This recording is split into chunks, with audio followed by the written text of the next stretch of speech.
Well, hi there. A lot to get through this time. Lots happened since we last spoke. Last weekend we were in Palma, in Mallorca, for our annual sabbatical lava. The Pinmar presentation, which last year was, as far as we were concerned, a great disappointment because we just cocked the whole thing up basically. And this year it was really important that we got it right, and we did. It was the best ever. Yeah, it is such a sort of institution. I didn't realise that it was the 19th. Next year's the 20th anniversary of it, and it's really difficult to sort of, like, when anything you do the first time and it's new to you, it's easy to be successful in a way because it's a whole new buzz and there's things. It's only after you do it for a second or a third time that you can't repeat a performance, so you have to do something great. And although, you know, we didn't really change anything, and we didn't do it apart from we made it so we only had ourselves to rely on for the sound, and it was fantastic. And as usual, we were treated like royalty by Nick and Remy and Eva and everybody, and Trudy as well at Pinmar, and it was fantastic. We had a great hotel. We went out on the town a couple of times and had the chance to meet up with an old friend of ours, Leapy Lee, who was doing the disco as well. 68 years old and still rocking. I mean, that guy is my hero. Leapy Lee, check him out. Little Arrows was his hit, and he's a good friend of ours now, and he's based down there in Mallorca. And we also met up with another friend of ours, Jules. He took us out on Sunday night. We went out for a couple of drinks. We had a chance to talk about all his various new projects, and it was just great catching up with a friend like Jules. Yeah, and we had our usual great time. And yes, and he did mention the crew, by the way. You know, we were talking about MySpace, and which he's heavily into at the moment. Talking about MySpace, and he did mention that he's got his crew there that he really loves, and that, you know, they're always there for him. And I said, oh, you don't mean Jen, Trini and Pamela, by the way, do you? And he said, yes, I do, yeah.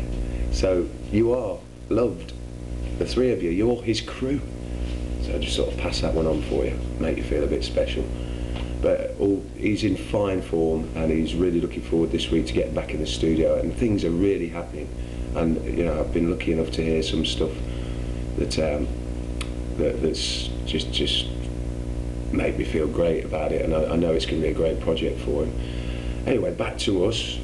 We arrived back then in midweek. We played the Gaff on Wednesday, which was a bit hard for me because as soon as we got back, I walked into the house and everyone in the house was dying of either gastroenteritis or severe flu. So we've had a right rough week with the kids.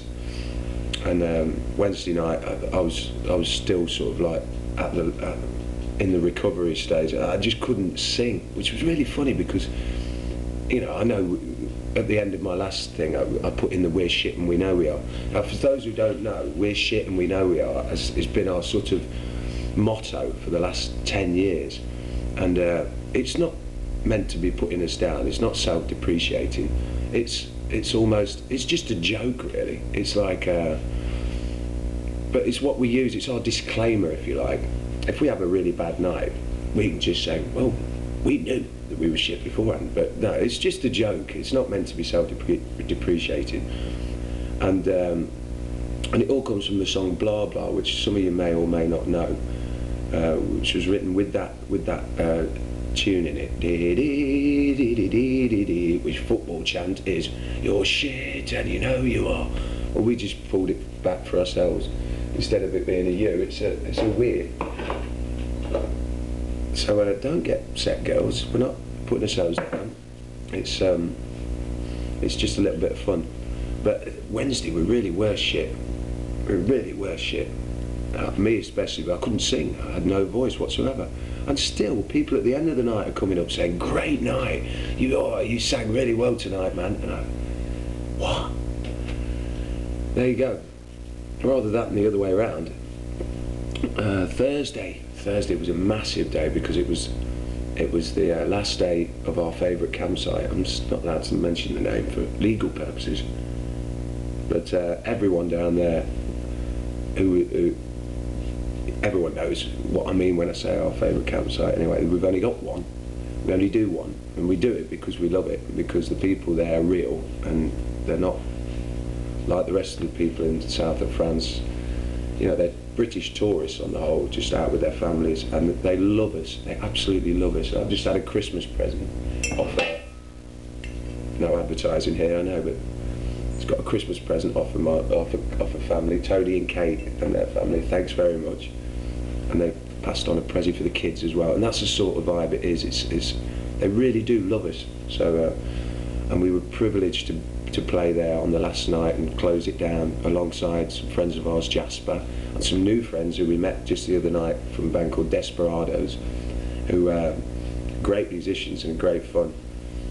Seb was there as well, Seb Gastaldi, who's fresh from his trip in Mallorca. He came with us to do the sound there, and we just had a cracking night. We even played stuff like Smoke on the Water and stuff like that, just having a laugh.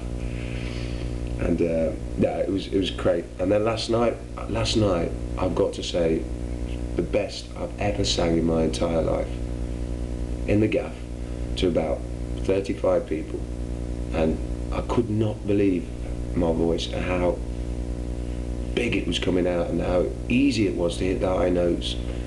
And I know I don't deserve it because I don't look after it, but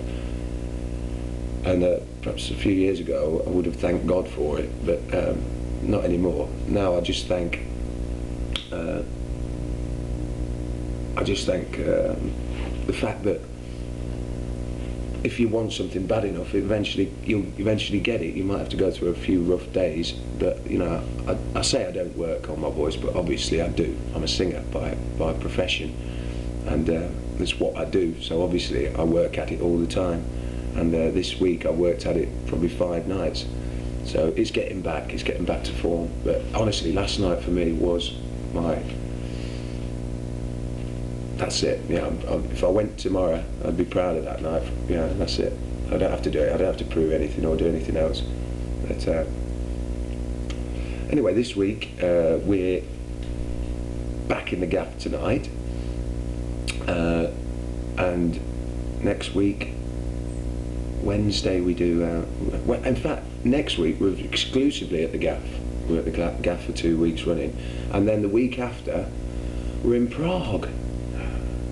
Just outside of Prague, in this massive castle, which is going to be gorgeous, and we're playing a wedding there. The guy we do know him, but he's a friend. He's a friend of a friend, and he's got us out there, and yeah, he's having this big do in a massive castle just 40 minutes outside Prague, and I've seen the photos of it. It's like, oh, it's going to be great. So, something else to look forward to. Negotiating a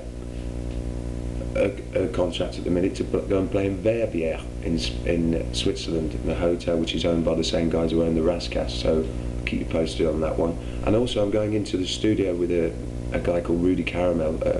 Contacted me. He's got a project going and they needed an English singer, so I'm going to help him out. I'm struggling a bit, to be honest. It's been a long time since I've sort of had to write on top of already done music, and I'm finding it very difficult, to be honest. But I'm going to try and do my best and help them out with their demo, and that's all for the future. And me now, I'm going to kick back. The kids are at the birthday party at the little farm, and I'm just going to kick back and relax on Saturday afternoon and watch the football. So have a great week, and I'll speak to you next week. Take care.